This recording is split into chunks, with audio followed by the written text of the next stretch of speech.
Omar ibn al-Khattab était un meilleur compagnon du prophète, il s'est sacrifié pour l'islam. Tous les musulmans doivent l'aimer parce qu'il était toujours au service de l'islam, du prophète Mohammed sallallahu alayhi wa sallam.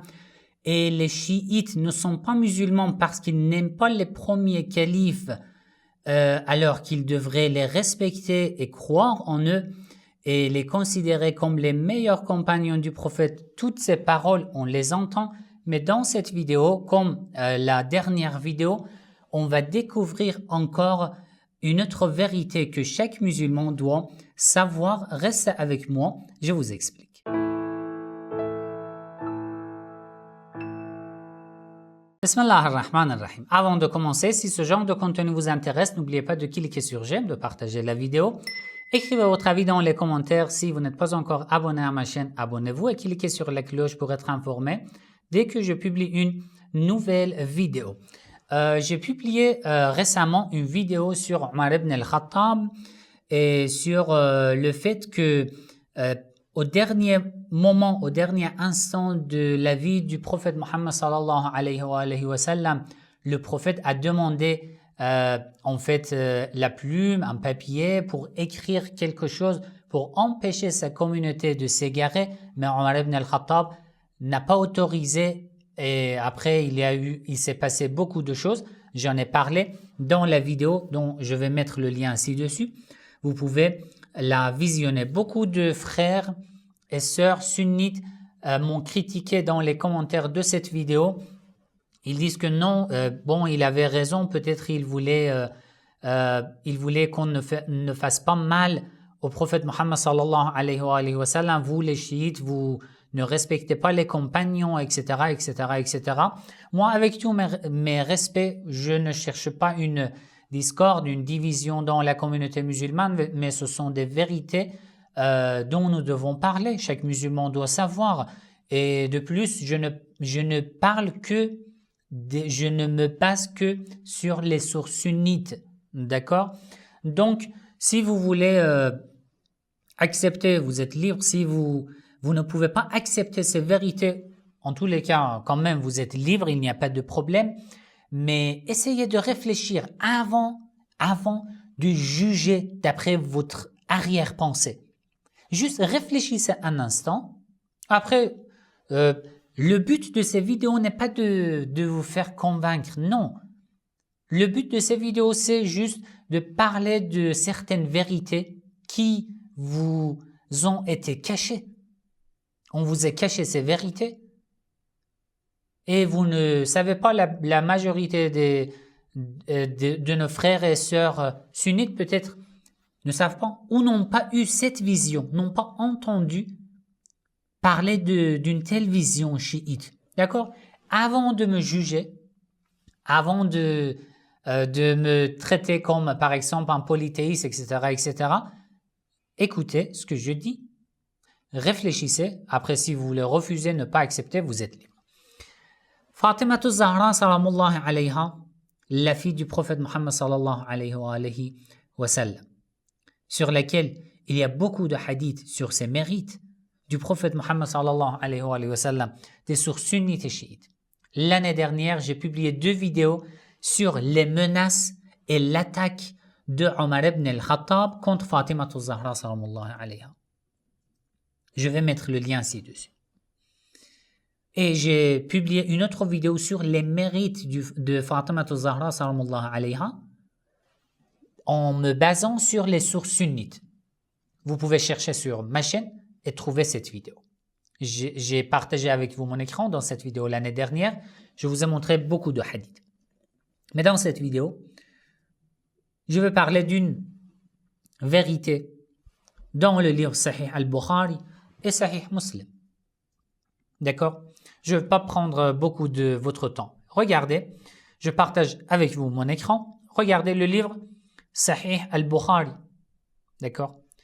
Hadith numéro 3510.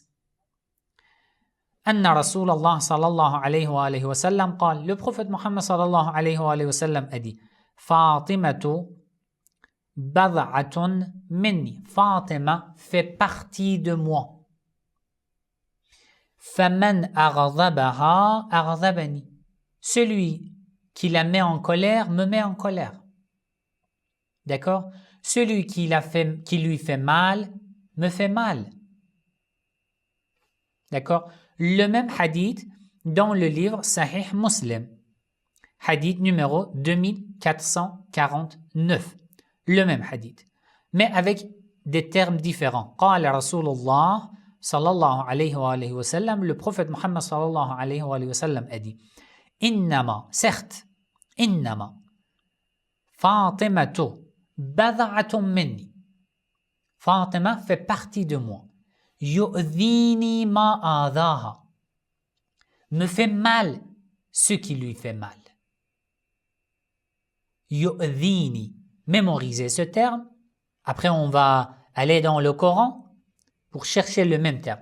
يؤذيني provient de la racine adha, mal, faire mal à quelqu'un. يؤذيني ما آذاها. Me fait mal ce qui lui fait mal. D'accord? Le même hadith dans le livre Al-Mustadrak ala Sahihain de Al-Hakim al-Nayshaburi, hadith numéro 4730, vous voyez Inna Allah yaghdabu li ghadabik wa yarda li ridak. Le prophète Muhammad sallallahu alayhi wa sallam a dit à Fatima Zahra sallallahu alayha, Allah se met en colère à cause de ta colère. Et il est satisfait à cause de ta satisfaction. D'accord? Alors, regardez ce verset du Coran, la sourate Al-Ahzab, le verset numéro 57. D'accord? Inna alladhina yu'udhuna Allah wa rasulahu. Ceux qui offensent Allah et son apôtre, son messager. La'anahumullahu fid dunya wal akhirah. Qu'Allah les maudisse dans ce bas monde et dans le delà. Wa a'adda lahum 'adhaban muhina. Et qu'il leur prépare un tourment avilissant. Muhina, humiliant. C'est le châtiment de celui qui fait mal à Allah et à son envoyé, au prophète Muhammad sallallahu alayhi wa sallam. Alors, une des choses qui fait mal au prophète Muhammad sallallahu alayhi wa sallam, c'est quoi? C'est le mal que tu fais à Fatima Zahra, sa fille. D'après les hadiths que nous avons vus. Tu fais mal à Fatima, c'est égal à faire mal au prophète Muhammad. Et le fait de faire mal au prophète Muhammad, c'est quoi? Est égal à la malédiction de Dieu. Dans deux mondes, avec un châtiment humiliant. D'accord? Alors, d'après ce verset, et d'après le hadith sur Fatima Zahra, certains savants sunnites ont donné une fatwa. Ont rajouté une explication. Le livre Fayd al-Qadir de Abdul Raouf al-Manawi, un savant sunnite, vous pouvez chercher sur le site Al-Shamila, Al-Maktabat Al-Shamila, et regarder sa biographie. D'accord? Fayd al-Qadir al-Manawi, il rapporte le même hadith, il dit Fatimatu. Il rajoute Ibnatuhu, sa fille. Bada'atun minni. Il rajoute une explication. Kaqat'atil lahmin minni. C'est comme une partie de la viande de mon corps. Faman aghdabaha. Celui qui la met en colère. Aghdabani. Après il dit bifi'l la yurdiha. Ce savant sunnite explique ce hadith, interprète ce hadith de cette manière. Man aghdabaha, ça veut dire quoi? Ça veut dire celui qui ne fait pas satisfaire Fatima Zahra, qui fait quelque chose que Fatima n'est pas satisfaite de ce que tu as fait. Aghdabani, me met en colère. Puis il dit Istadalla bihi as-Suhayli. As-Suhayli, un savant sunnite, si je ne me trompe pas, du 6e siècle de l'Hégire, il s'est basé sur ce hadith, sur Fatima Zahra, salamullahi alayha, et a dit Man sabbaha kafara. Celui qui insulte Fatima devient infidèle, incroyant. لأنه يغضبه, parce qu'il l'a mis en colère. Voilà. Après, une autre source, encore Al-Manawi, Faïd al-Qadir, il rapporte le hadith de Sahih Muslim, Man faqad adhani, Fatimatu bad'atun minni faqad adhani, Man adhaha faqad adhani. Après, il dit Zad Abu Na'im wa Daylami. Abu Na'im et Daylami, deux grands savants sunnites dans les sciences du hadith, ils ont rajouté, en se basant sur ce hadith, celui qui met en colère, celui qui fait mal à Fatima me fait mal. Ils ont dit فَعَلَيْهِ لَعْنَةُ اللَّهِ مِلْءُ السَّمَاوَاتِ وَمِلْءُ الْأَرْضِ. Celui qui lui fait mal me fait mal. فَعَلَيْهِ لَعْنَةُ اللَّهِ. Et qu'Allah le maudisse, celui qui a fait mal à Fatima. وَقَدْ أَذْهَبَ اللَّهُ عَنْهُمُ الرِّجْسَ وَطَهَّرَهُمْ وَشَرَّفَهُمْ jusqu'à la fin. Parce qu'Allah les a purifiés. Donc, ces trois savants, Abu Na'im, Ad-Daylami, As-Suhayli, d'abord ici Abu Na'im et Ad-Daylami, ils disent celui qui lui fait mal, فَعَلَيْهِ لَعْنَةُ اللَّهِ. Pourquoi ils ont dit qu'Allah maudisse celui qui fait mal à Fatima? Parce que le Coran, dans ce verset du Coran, c'est Allah qui les maudit. Il dit إِنَّ الَّذِينَ يُؤْذُونَ اللَّهَ وَرَسُولَهُ لَعَنَهُمُ اللَّهُ. Vous voyez? Alors, pourquoi j'ai rapporté tout ces hadiths, toutes ces narrations pour ces deux narrations? Je reviens sur Sahih al-Bukhari. Écoutez bien. Sahih al-Bukhari, hadith numéro 6346. Après le décès, le martyre du prophète Muhammad sallallahu alayhi wa sallam, Fatima Zahra a réclamé Fadek. D'accord? J'en ai parlé dans la vidéo que j'ai publiée l'année dernière intitulée Omar ibn al-Khattab attaque Fatima Zahra. Vous pouvez chercher ce titre sur ma chaîne et trouver cette vidéo. Dans cette vidéo, j'ai parlé avec les détails et avec beaucoup de sources sunnites sur cet événement. Et maintenant, ce que je veux dire, c'est un passage très important. Abu Bakr n'a pas accepté de lui donner son droit. Pourquoi? Parce que Abu Bakr a dit, le prophète a dit que non, on ne garde pas, on ne reste pas dans ce bas monde de l'héritage, etc., etc. فَهَجَرَتْهُ فَاطِمَةٌ فَلَمْ تُكَلِّمْهُ حَتَّى مَاتَتْ. Lorsque le prophète dit Fatima fait partie de moi, celui ou celle qui lui fait mal me fait mal, ça veut dire quoi? Ça veut dire que Fatima ne se met pas en colère sans raison, en vain. Elle est une dame majestueuse, grande, avec un niveau très élevé, la maîtresse des femmes du monde, qui fait partie de moi. فَهَجَرَتْهُ فَاطِمَةٌ. Fatima s'est éloignée de qui? De Abu Bakr. فَلَمْ تُكَلِّمْهُ حَتَّى مَاتَتْ. Et ne lui a pas parlé jusqu'à son décès, son martyre. Ce n'est pas le signe d'une colère? Vous dites par hasard, je pense que vous dites comme ça. Ce n'est pas un signe de colère? Ce n'est pas un signe qu'il lui a fait du mal? Qu'il lui aurait fait du mal? Comment vous pouvez interpréter ce hadith? Dites-moi. Vraiment, dites-moi, écrivez dans les commentaires. D'accord? Dites-moi comment vous pouvez interpréter ce hadith. un tel mal par lequel Fatima s'éloigne de lui et ne lui parle pas jusqu'à son martyre, son décès. C'est quoi? Ce n'est pas un mal. C'est quoi exactement? Encore une autre source, Sahih Muslim. D'accord?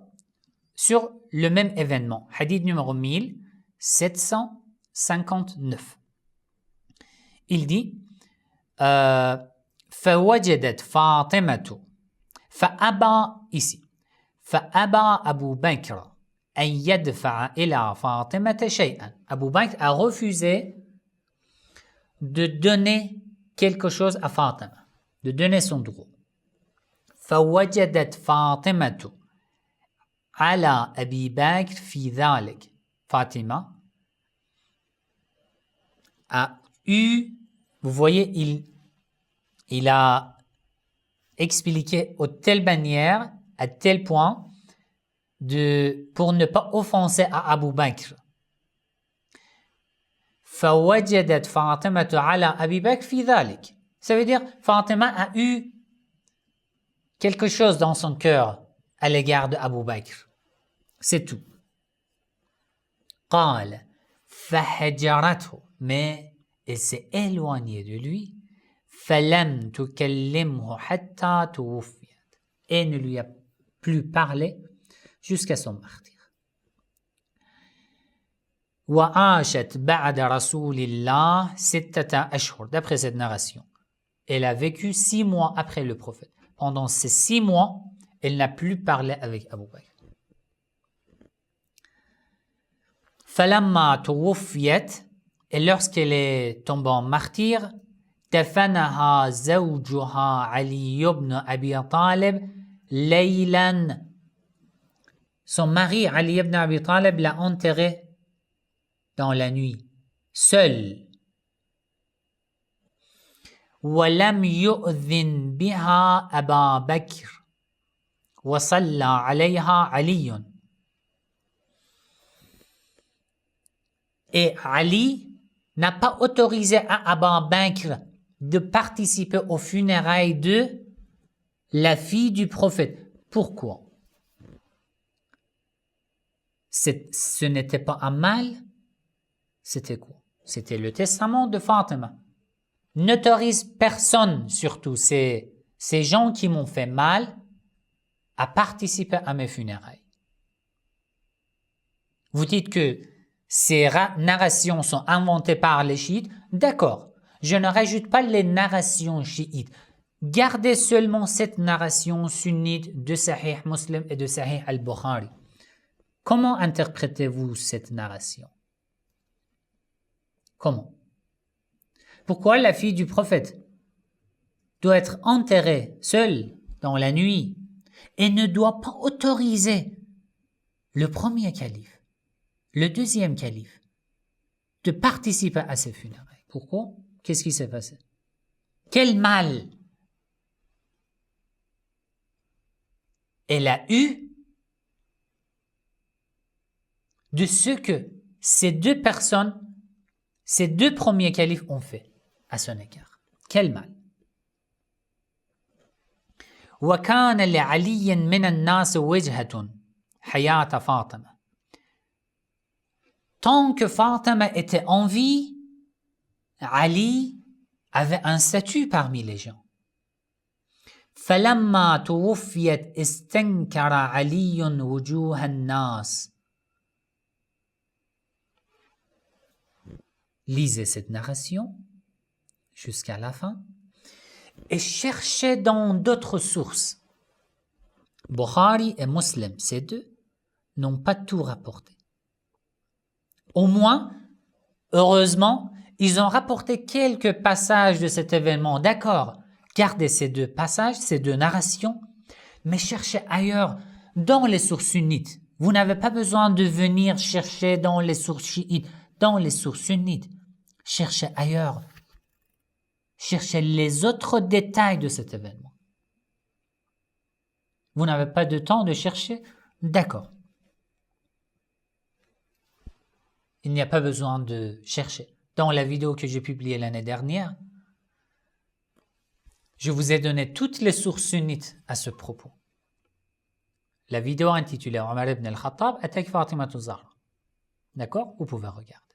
Comment interprétez-vous ces narrations sunnites?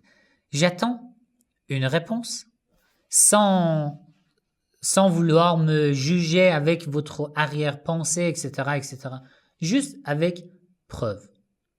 Poliment, respectueusement, comme je vous ai parlé respectueusement, je vous considère comme mes frères, comme mes sœurs, mais ce genre de conversation, d'après moi, ce genre de conversations sont nécessaires. Il faut parler, il faut se parler pour s'entendre encore mieux. Wassalamu alaikum wa rahmatullahi wa barakatuh. C'est Saïd Ali Moussaoui et c'est ma chaîne Le Schisme sur YouTube. Comme vous savez, je suis indépendant dans tous mes projets et toutes mes vidéos. Vous pouvez me soutenir par like, commentaire et le partage des vidéos le plus largement possible. Et si vous voulez participer financièrement à la réalisation de mes vidéos, le lien pour faire les dons se trouve dans les descriptions de cette vidéo sur YouTube.